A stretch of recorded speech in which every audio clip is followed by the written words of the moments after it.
Hello, and welcome to Midnight Scribe's Creative Vibes, where we speak to the best of the bronies and discover what makes them tick. Now, this is usually the bit where I make some lame little joke that's hopefully make you laugh, and then we tell you a bit about the guest. However, actually, this guest is a bit too important, and what can I say? I mean, this is an absolutely great guest we've got on today. Someone who's very pink, very fluffy, very, very cute, and makes the most adorable noises I've seen this side of Equestria. Ladies and gentlemen, this is Flufflepuff. Flufflepuff, how are you doing? Yeah, and stuff. I'm alright. That's good. I hope it didn't give you an allergic reaction there. A little bit.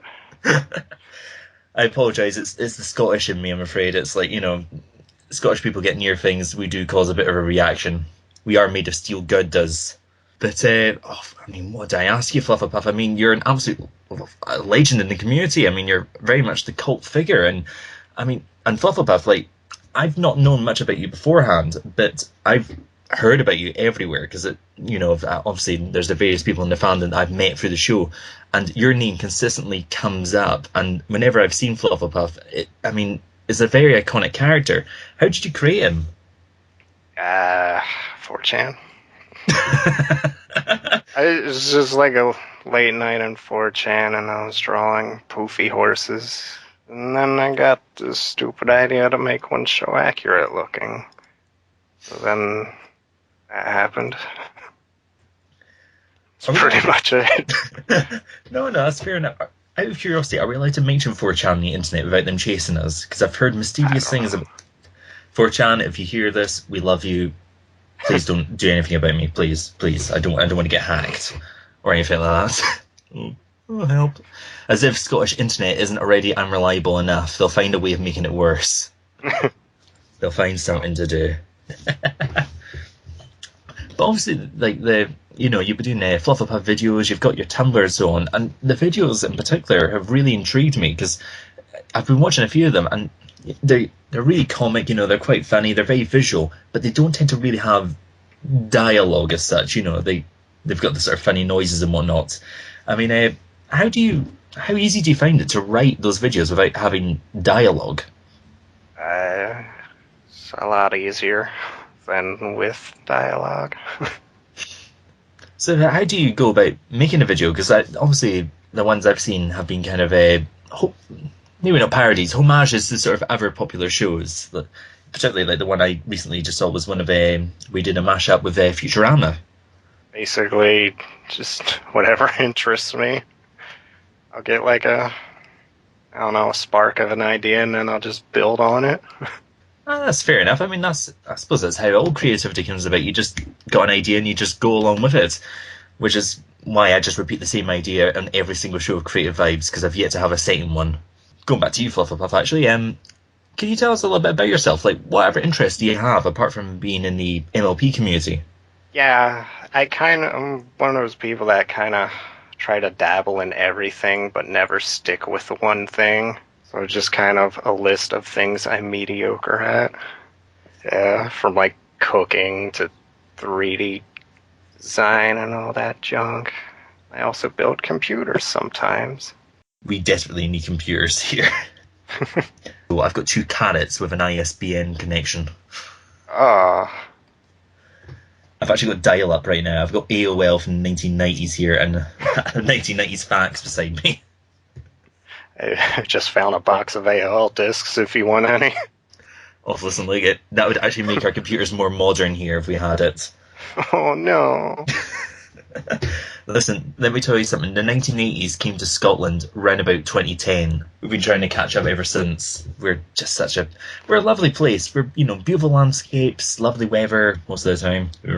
Loads of great things, but we're a bit behind on the internet connection. But I'll tell you what, I've got a wee question for you, because I'm curious to see what you think of this. But Flufflepuff has become this huge cult figure here in the MLP community. How do you think that's happened? Right place, right time, I guess. So there wasn't any kind of particular moment where you kind of went, oh help, it's actually happened, I've become this figure, or is it just kind of slow build up and you never really thought about it? I mean, the Dan Versus blog I used to do was pretty popular, so when I jumped over to Fluffle, it kind of got hit with a good bit of popularity, and I just kind of tried my best not to let it get to me, I guess. There's no sense in letting it get to your head or make you have a big head. I mean, look, I've only done a couple of episodes of this, and already I've got an ego the size of Jupiter. So, so you've got nothing to worry about on your end. You're nice and humble. Me, I've got the ego of 1,000 stallions and one poor ISDN connection. But I tell you what, we need to talk a little bit about My Little Pony, because that's what brings us together. That's the show we like, and that's how this community's come around. What is it that you like about the My Little Pony show? I don't know. Just something new at the time, I guess. And seemed to have some nice morals and lessons and all that. Also colors. Oh, definitely. It is a very colourful show. So do you happen to have, is there a particular favourite thing that you enjoy about the show? Like, I know we talked about how you quite like the colours and you quite like the sort of the moral side of it. Like, is there a particular character you gravitate towards, or are there particular memorable bits that you like? I'd say like the whole first season, maybe. It was Letters to the Princess. A few of those really got me, and I still remember them. Well, same here. I quite like that about the first season as well. Like, I always thought it was a great story element to have Twilight writing to the princess. I always thought it was a great part, and I got a little bit sad actually when they phased it out. But who knows? They might introduce that again at some point in the future. Fingers crossed. I do love the show. I mean, it is such a bright and sort of colourful show, and it's great because it's nice to have that sort of optimism in your life, particularly when, you know, things outside of life, or I say outside of life, outside of TV, aren't always as great. As, you know, My Little Pony, the Friendship is Magic show, is just a great slice of optimism. It's, you know, I like that about the community as well. I mean, have your experiences in the fandom been pretty good? In between. Some good times, some bad times then. Yeah. No, that's fair enough. I mean, hopefully the good times have outweighed the bad. I mean, I'd certainly hate to hear that you've had anything other than a positive, vibrant, happy experience with all us brony people. So on Tumblr, you've got an Ask blog there, and what kind of requests do you get through there? Apart from the... What? Well, go ahead. No, I was just going to say, don't tell us about the rude ones. That was the old guy from the show. I don't get any rude ones, surprisingly. But I do have a non-questions off, so that probably helps. But, I mean, like, the majority... Well, basically the questions you see me answer are kind of the only ones that I feel would be entertaining to answer.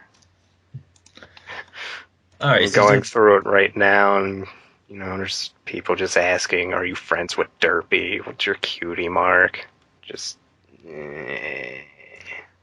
your kind of bog standards interview questions. Yeah. Right, give me a second. I'm just going to delete the next second half of the interview. Just getting rid of all that.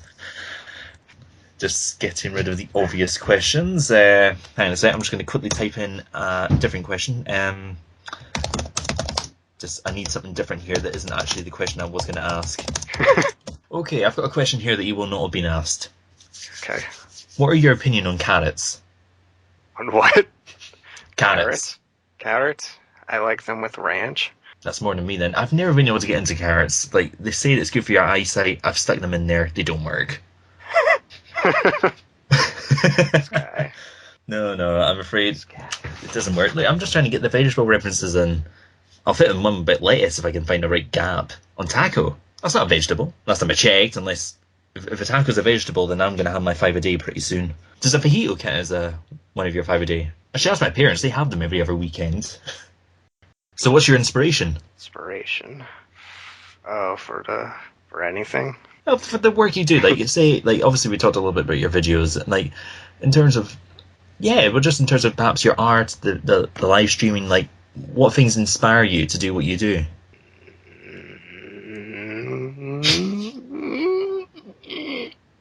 I don't know. Just kind of whatever interests me. I tend to just stick with that. You know, all them blogs that kind of do requests and OCs and all that. I don't like doing that kind of stuff. I just like sticking to my own little corner and what I like. If I really like something, I'll spend months on it. So what would you like to do then, in the future, whether just in general or to do with MLP? Like, is there, or are you just kind of a free agent? You're just going to see what's happened, or what will happen, rather. Just kind of going with this for now. Go with the wind, see what happens. Yeah, pretty much. What software do you use to actually make the videos? I usually just do like 99% of it right in Flash. Sometimes I'll use something called, where is it? Adobe Audition to slightly edit sounds. Oh, Flash. We're going old school there. I haven't heard of Flash in years. Yeah, I feel like the only person still using it sometimes. Listen, look, there is nothing wrong with being retro. I am a man of retro. Video games, records, films. I love my retro. And you're not alone in using Flash. I know Anthony C uses Flash as well. So, Flufflepuff, do you happen to do all the own voices that you have in the show? You mean all the Fluffle sounds? Yeah, all the little... Yeah, I do most of those. Although a lot of them are kind of... I did them once and reused nonstop. Hi, so you just sampled the same voice then and just popped it in wherever it worked best. Yeah, I really don't like recording sounds. I know it keeps me from recording, or that keeps me from finishing animations. Like, I'll finish the animation in maybe like a week, and then a month it'll sit there just waiting for a couple sounds to be recorded.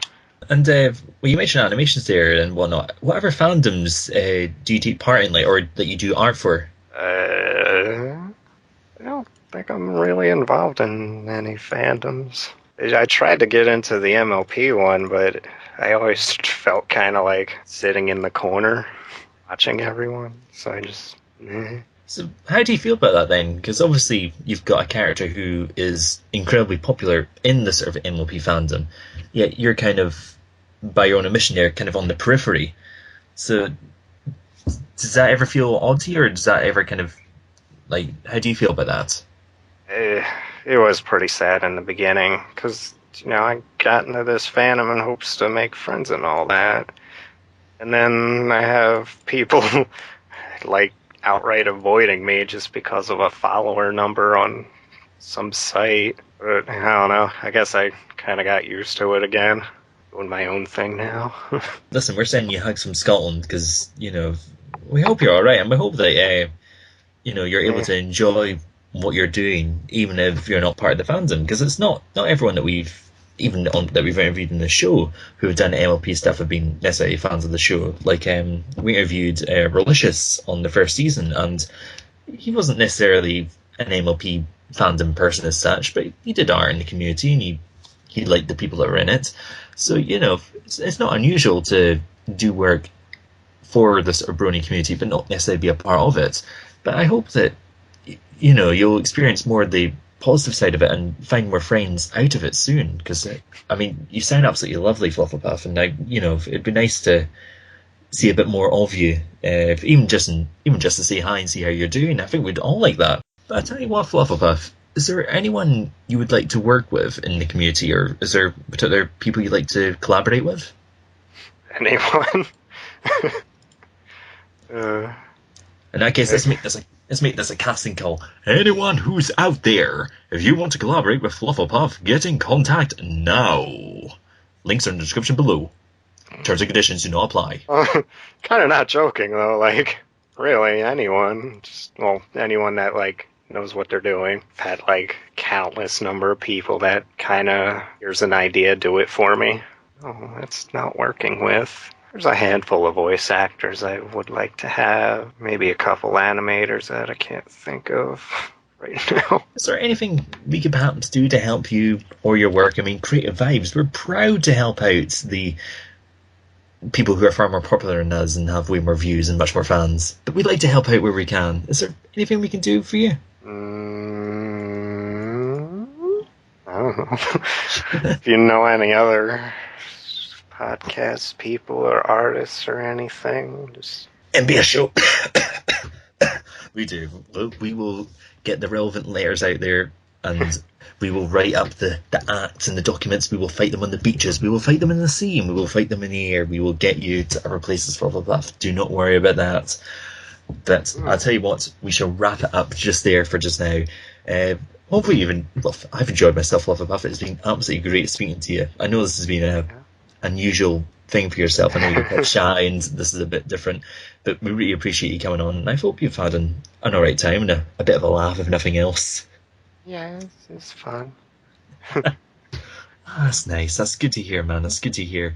Can you tell us where we can find you on the web? If of course, we're going to send people your way, so we need to tell them where you are, the famous Flufflepuff. Anywhere. I mean, I got the Twitter. I leave my Skype out in the open. I got that there DeviantArt, Tumblr. Well, I'll tell you what we'll do. We'll slam all your links together and we'll put them in the description below. So anyone here who wants to see what Flufflepuff does, and trust me, you want to, it is absolutely brilliant.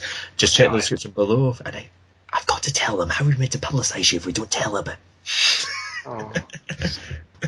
But we'll wrap up the show there. My thanks to Flufflepuff for coming on. He's been an absolute star. My thanks to you guys for watching. If you want to get in contact with us, obviously we have the Facebook at Highland Bronies. We've got the YouTube channel where you're watching this right now, Highland Bronies. And we also have a Tumblr as well, which is not called Highland Bronies. It's called something Gaelic, which I cannot pronounce. But the link will be in the description below if you want to see it. And our email will be there as well, so you can get in contact with us if you've got any suggestions, comments for improvement, fan mail. If you want to get in touch with Flufflepuff, send us some emails. We'll fire them on to him as well. Thank you so much for watching. And the last word from Midnight Scribe is, as always, please subscribe.